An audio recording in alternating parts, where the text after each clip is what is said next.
रत्नागिरी जिल्ह्यातील खेड तालुक्यात मुंबई गोवा महामार्गावरील खवटी गावानजीक कोसळलेली भली मोठी दरड अखेर तब्बल 14 तासांच्या अथक प्रयत्नानंतर हटवण्यात यश आले।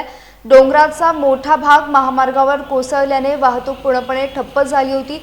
मात्र महामार्ग बांधकाम विभागाने 3 पोकलेन आणि जेसीबी मशीनच्या साहाय्याने युद्ध पातळीवर काम करत महामार्गावरील मलबा हटवला।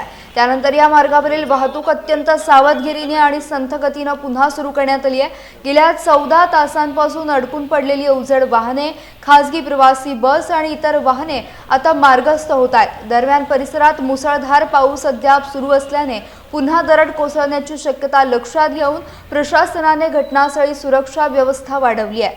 वाहन चालकांनी सावधगिरीने प्रवास करावा आणि प्रशासनाच्या सूचनांचे पालन करावे असं आवाहन करण्यात आलं आहे।